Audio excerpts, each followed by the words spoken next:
Andrea has been a super partner for the AML community for a number of years.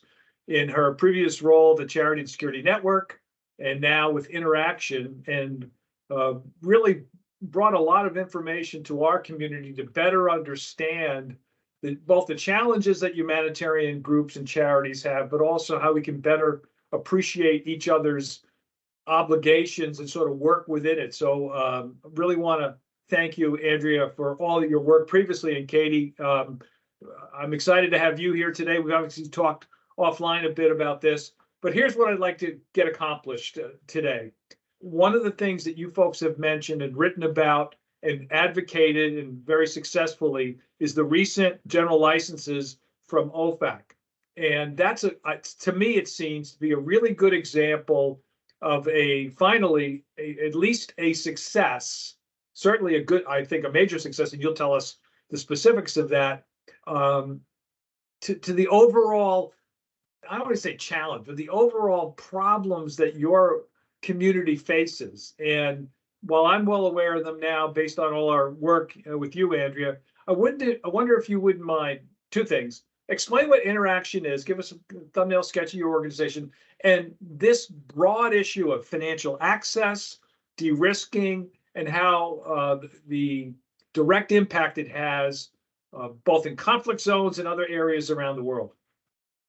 Thanks so much, John. And before I dive into those topics, I just would be remiss if I didn't elevate the fact that you've been a huge champion for NGOs and nonprofit organizations around this issue for close to a decade, I think, and instrumental in bringing forth the stakeholder dialogue that we had back in 2017, 2018 with ACAMS and the World Bank.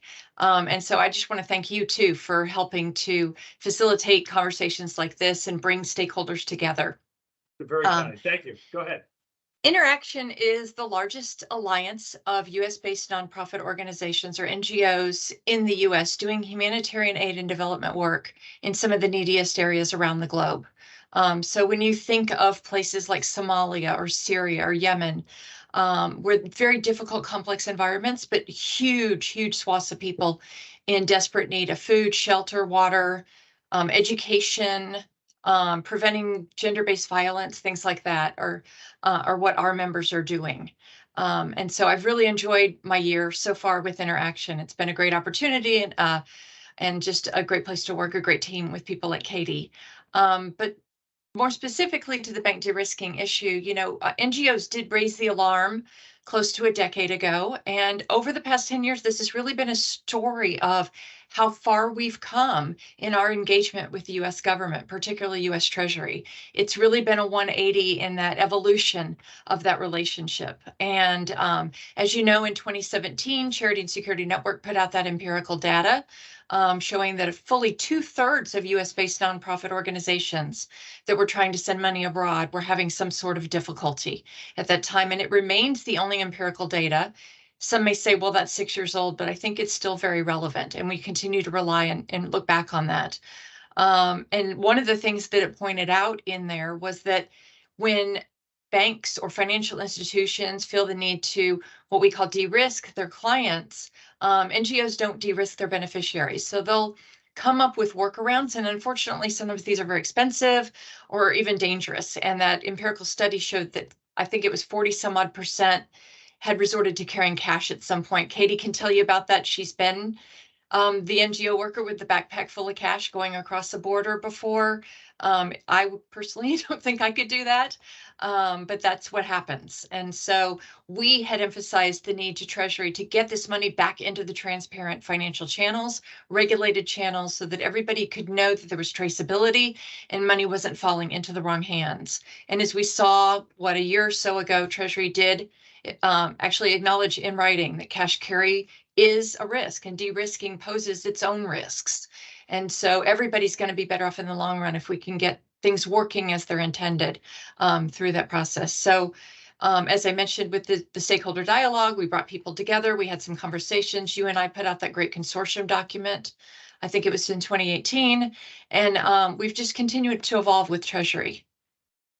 That's great. And Katie, one of the things, and you obviously live this, so you understand, but one of the things that we in the AML community didn't quite grasp and we do a lot better than we ever did before, is to the extent that there are challenges and perceptions, real or imagined, with humanitarian groups.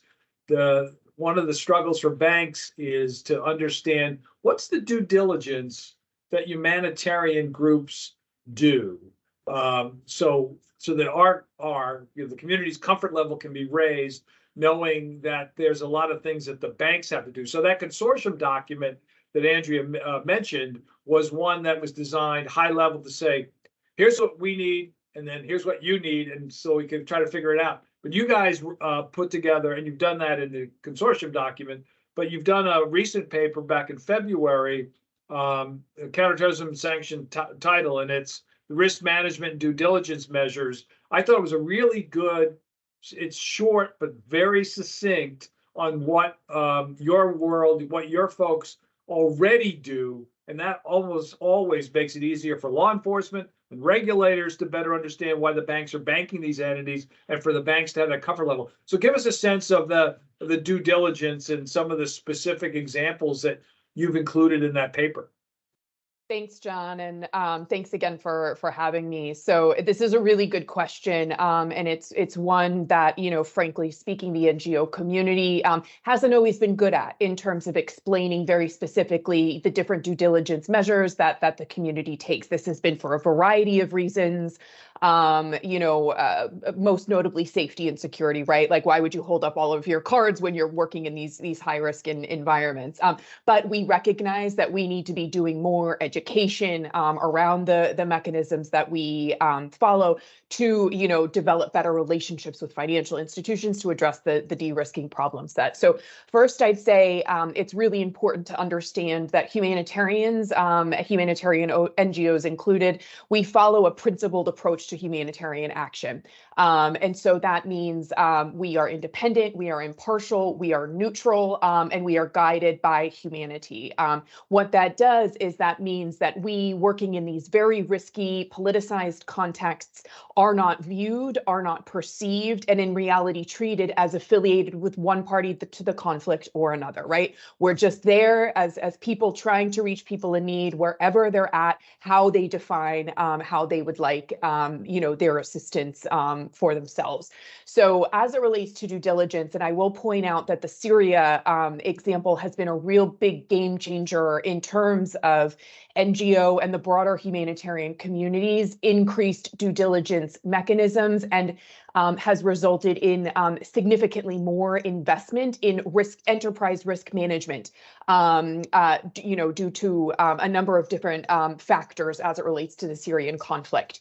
So in terms of NGO due diligence, what do we do, for example? So first of all, just to point out, we have a vested interest in making sure that the money that we receive from institutional donors, from private donors, from philanthropy reaches intended beneficiaries without, interference, waste, fraud, and abuse, diversion and manipulation, and what have you. So just to underscore that is the number one priority for NGOs. So very practically speaking, and you do reference the 4-pager that we put out that I believe will be listed on the resources sheet for this webpage, but I'll just give you a quick kind of snapshot of some of those examples. And so, everything from looking at appropriate beneficiary selection. So what that means is staff members, oftentimes those from local communities, are going out in areas of need and looking and interviewing and speaking to communities to assess, okay, well, this household, there's a school teacher and a doctor in this household, but they have been, without food, water, et cetera. Okay, so, they require humanitarian assistance, and doing this very diligently to identify the beneficiaries that should be receiving humanitarian aid. We use biometrics, for example, and, a lot of other more technologically savvy options than, that existed, even 10 years ago. So just to make sure that whoever is receiving the assistance is indeed the intended beneficiary.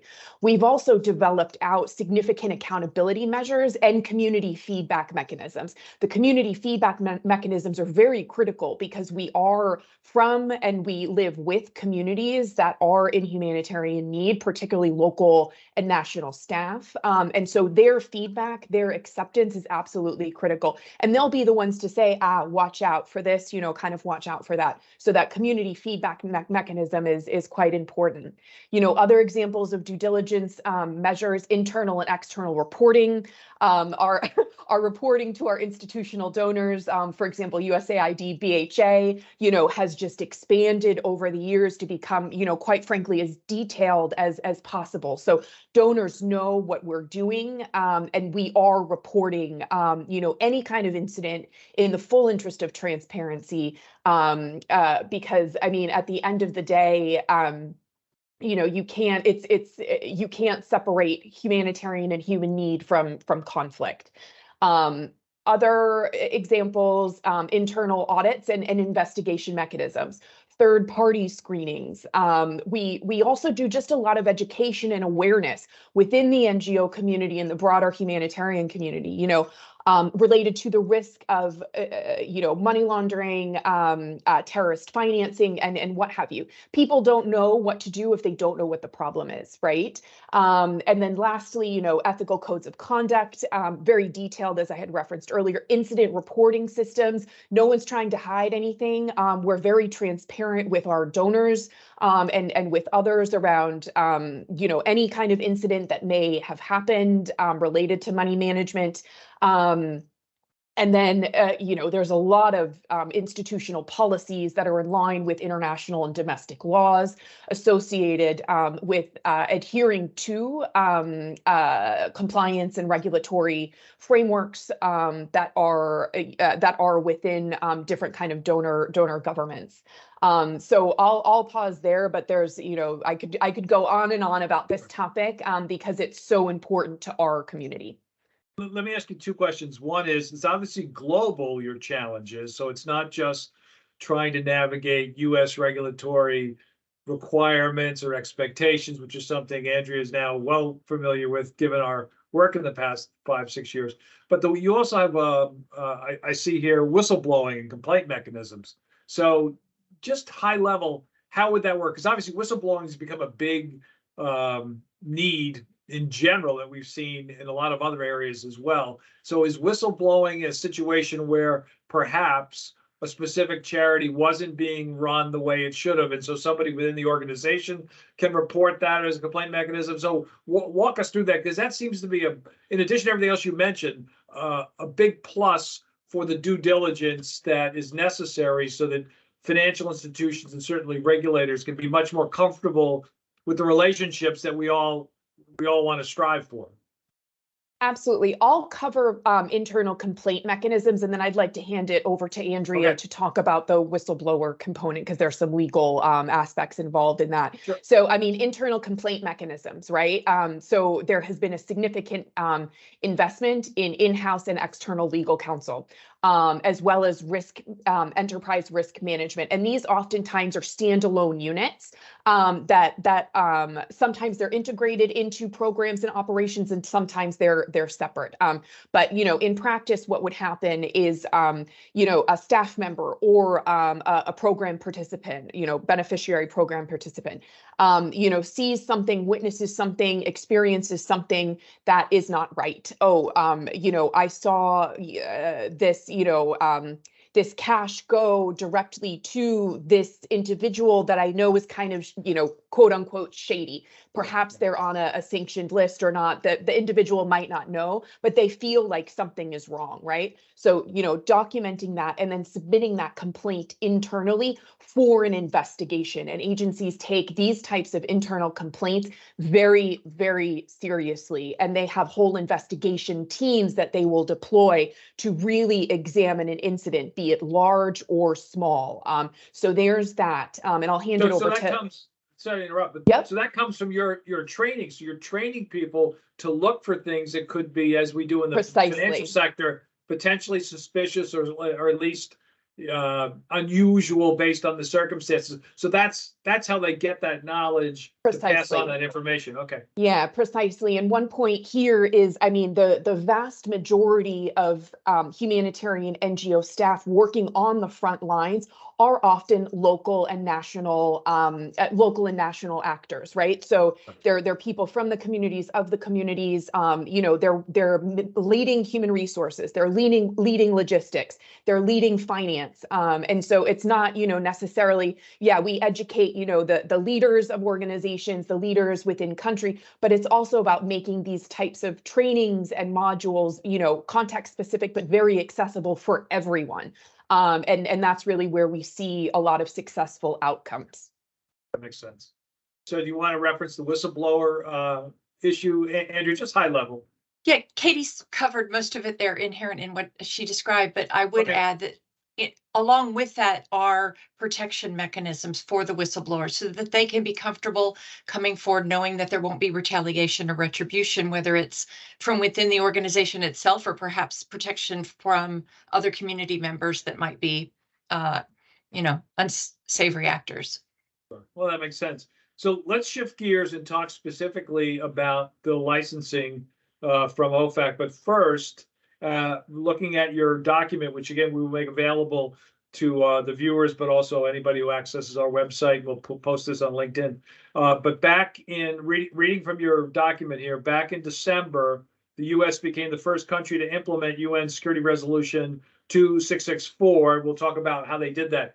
But can you tell us about the resolution? What is it? What is it designed to do? And then we'll talk specifically about the U.S., but to the extent that you know, I'm sure you do, the countries that also have implemented some version of this, because that'd be nice to know, because again, your goals are global, so you need support outside the U.S. But so two things: what is that resolution? What was the genesis of it? I know you folks were strong advocates and worked hard on that. And then let's talk specifically about your great work with the Treasury, because they stepped up here, and obviously that's the basis for what we're trying to get across today, that there can be success based on the work, because the goals, who's against these goals, right? Nobody. It's all about clarity. And I think that's one of the areas, while it's simple, it's also complex. So with all that as the premise, the resolution, and then let's talk about how U.S. implemented it. Well, I can touch on the resolution and then hand it over to Andrea to talk about the U.S. Implementation. So I will say that, you know, since Syria, we've seen the pace and kind of tempo of both humanitarian crises, sudden onset emerge in heavily restricted environments, increase, right? So, you know, there was Somalia and then Syria, and that, you know, Afghanistan, Yemen, you know, even kind of Ukraine to an extent. So just the pace and tempo of sudden onset crises in these heavily sanctioned environments has just increased over time. What we were dealing with was a very ad hoc approach to safeguards in these types of situations. That takes time, that takes money, that, you know, it oftentimes it can be quite confusing for everyone, the user, you know, the recipient, and what have you. And it also, at the end of the day, it deprives affected populations of humanitarian assistance they're entitled to, because organizations are trying to figure out, okay, what is the problem? Do we have coverage? If not, what kind of coverage do we need? If we have coverage, where are the gaps? So you're pausing, right? You're pausing and you're trying to figure out the problem and what's needed. And that is, you know, can pause operations while this is happening. And so for years and years and years, the humanitarian community, particularly the NGO community, has been advocating, you know, essentially screaming at the top of our lungs, please help. We need something that's more systemic, that's more sustainable, because no one can keep up with this ad hoc approach to sanctions, safeguards, and what have you. So very thankfully to the United States government and the Republic of Ireland for co-leading this effort. As you said, it materialized in December, is the UN Security Council Resolution 2664. What that effectively does is apply a transverse humanitarian carve-out across all current and future UN sanctions programs. There are a number of different provisions within that resolution that obligate states, UN member states, to implement those provisions in their domestic arena that Andrea will get to. But just to say, this was a huge sea change, and I think organizations have consistently provided evidence and analysis, and we finally, again, thanks to the U.S. government and the Republic of Ireland, got that transverse carve out. Now, it's not perfect; it's not a panacea, but it is a huge step in the right direction towards streamlining and institutionalizing a lot of the solutions to a lot of the problems that we've faced that have significantly impeded operations. Now, how has the U.S. Followed up on that? I'll turn that over to Andrea. Thanks, Katie. So as you mentioned, we've had these touch points over the years where we've had opportunity to engage on Yemen, Syria, Afghanistan. And with each iteration, we've seen some of the general licenses expand and be more responsive to the needs of NGOs. So I think that because the U.S. was champion the Security Council resolution, they knew what was coming. They had some of this in the works. It was less than 2 weeks after the Security Council resolution was passed. We saw this broad sweeping, what they're referring to now as baseline general licenses. So these cover 29 different sanctions regimes, including both the specially designated global terrorist and the foreign terrorist organization designation contexts. These are in 3 main sets, one for NGOs, one for U.S. government and their grantees, and another for certain international organizations. And so they permit a wide range of humanitarian and non-commercial development work, anything from simply delivering food and nutrition supplements to education, to environmental protection, democracy and human rights work. And then much to our pleasant surprise, these licenses also included peace building work. And so for the first time, we've seen a broad exemption for that. And so now we have in the US either pre-existing or with these new licenses, brand new or updated authorizations that provide a humanitarian carve out in every single US sanctions regime. And of course, these brand new baseline licenses provide these additional authorizations for the non-commercial development and the peace building work as well. That's great. Andrea, I think you know this. I'm involved. My alma mater, Marquette University's got a Center for Peacemaking, and they do extensive amounts of work overseas. And hopefully they are aware of these exceptions, because I don't know they've been in conflict zones, but they definitely have been in areas of need. So that's important. So going back, this is excellent. The couple page description, the FAQs that you guys have created certainly spell this out. But from your perspective as advocates, what do you think I don't want to say turn Treasury around, because they were always willing to listen. Various administrations didn't really matter. We always were able to get staff to sit down, and you folks had to do it a lot more than we did. What was, besides the resolution itself, obviously the U.S. helped get that through. What were the key issues? Is it just the amount of challenges in conflict areas that seemingly become more and more prevalent? What was your take on it? I know it was much more complicated than one reason, but maybe give us some of the reasons that they were able to do this, because obviously it's a great model for an awful problem. Let's put it that way, right? If there's a positive term that's the equivalent of a perfect storm, that's, I think, what's happened here.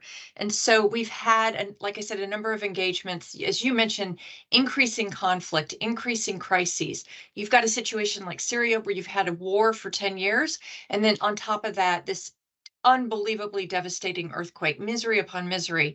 And so it's really front and center for a lot of Americans to see the devastation and the suffering that's going on around the world and not be moved to do something about it. Certainly with the Yemen context, when the Houthis were designated as a foreign terrorist organization, that provided a great opportunity for engagement. I think Treasury was very motivated at that point to issue a broad swath of licenses that were in effect until that designation was reversed. And then again, when Afghanistan fell to the Taliban, they realized, again, you've got a designated organization as the de facto government. And what we're seeing with the newer licenses and including these baseline licenses are explicitly authorizing transactions for purchases of taxes, fees, import duties, public utility services, those types of things that you normally have to get from the government, whoever they may be, in order to access the population in need. And so when the current administration came into the White House, Janet Yellen, the new Secretary of Treasury, ordered a top-down review of all sanctions programs. It was during COVID, so there was another sanctions review related to COVID and the ability for NGOs to respond, places like India and others that were having, huge outbreaks, even more so than the US. And so it was a lot of those factors coming together in what was whatever the perfect storm equivalent is. Yeah, if I may Go ahead. add, Yeah, go, Katie, go ahead. if I may add too, I Yeah. mean, from an operational standpoint, what this one of in terms of our understanding, one of the intentions behind, and again, there were a myriad of reasons, behind the issuance of the December general licenses, was to minimize or mitigate the problem that I referenced earlier, which was a stop in operations or pause in operations, right? So this really helps with that operational continuity, and so organizations can feel safe, that they can continue to operate when new sanctions or designations come down, because when there is a pause in operations, that's not, of our, when I say our, I say the NGO community, humanitarian community, the communities, that we're serving, when there's not a collective agreement that a program is no longer necessary, that can result in repercussions that run significantly counter to U.S. foreign policy objectives, to the objectives of humanitarian actors. It can, increase tension between communities and aid workers. It can hamper access negotiations. We dialogue with everyone, around access, and it oftentimes can spend months and months, years and years trying to develop a rapport with a particular individual that is the one that is the gatekeeper to this particular geography where there are significant needs. So you can only imagine all of a sudden a new sanction designation comes down before the December GLs. We would have had to hands off. Okay, well, we need to cancel that coffee with that guy that we've, spent months and months and months trying to develop a relationship with, so we could have an actual discussion around access. So just to say, the December GLs have really helped ensure continuity of operations in these types of contexts, and that, we're starting to slowly see the positive benefit of that as it relates to reaching affected populations wherever they're at. I want to have both you guys back at some point because it's only been December, it's almost May. So obviously there's not a lot of examples yet of how effective this has been, but just what you've just described, it's, nascent changes with the general licenses. Your document talks about the fact that there's still not standardization, so you're still looking for that. But without, not asking you to be critical, but are the changes with the general licenses, what other things in that space? I know there's a broader issue of broader de-risking, but what other things are you hoping Treasury will come back and look at in due time? Again, really compliment them on what they've been able to do. Obviously, you want to get that outreach. That's why we're doing this program, so that our community better understands what you folks know. But what else are you still looking for on the licensing side? And then I'll ask you a broader question about de-risking going forward. Well, as you mentioned, John, we've taken an enormous step forward in terms of trying to reach standardization. We're not there yet. So, for example, Syria, you've got designated groups in the Northwest, and they're operating now under these wonderful new general licenses that were issued in December. On the other side of this line, you've got the government of Syria, very comprehensive sanctions, and there were authorizations in place before last December. And then with General License 23, shortly after the earthquake hit there, to help all parties involved, whether it be NGOs or private entities that they need to rely on, such as financial institutions, shippers, suppliers, et cetera, to help make sure that aid gets to where it needs to be. The work we're doing now to help sort of complement this is looking at, for example, can we get some sort of written assurance from the Department of Justice that they won't prosecute under the material support statute when there is an entity operating under a valid OFAC license. They've told us orally that it's not a priority for prosecution. We'd really like to see that in writing. I think it would make everyone more comfortable with the licenses that some entities need to get from the Department of Commerce for any export or re-export items going. We would like to see those licenses expedited, or perhaps even a standing authorization from Commerce that would mirror what Treasury has done. That makes, yeah. I'm sorry. Oh. Go ahead, Katie. Go ahead. Yeah, I mean, and if I may add, as well, kind of zooming out to one of the points that you referenced a bit earlier, John, is, the U.S. has taken significant strides to implement the spirit of the UN Security Council in their domestic context, and the UK and the EU and some other UN member states have followed suit. But what we really need to see is all UN member states follow the example of the US government. And again, sure, Andrea has just covered some of the gaps and some of the stuff that we still would like to see, but we need all UN member states to move forward and domesticate this within their domestic arenas, and that means compliance with the UN Security Council resolution, not over compliance, which could potentially be a tool, by various actors to target civil society in the context of security operations in heavily restricted environments. But we also do not want to see under compliance, which would be, member states leaving significant gaps in kind of how they domesticate the UN Security Council Resolution 2664. So that's more of a global perspective. And Andrea, I think you did such a good job just explaining the US and kind of where we still need to go here. This has been tremendous. We will continue to follow this closely, and also as you become aware of new opportunities and projects, please let us know. But I'll get you both out of here on this. Start with you, Andrea. One of the things, again, that we mentioned that we've both been working on is the broader issue of de-risking.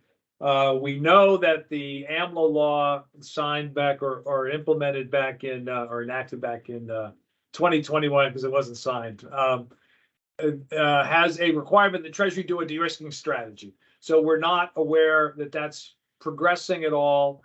I think in large part, and I've done other interviews with other folks, FinCEN doesn't have a full-time director and resources. They got to get the beneficial ownership registry done.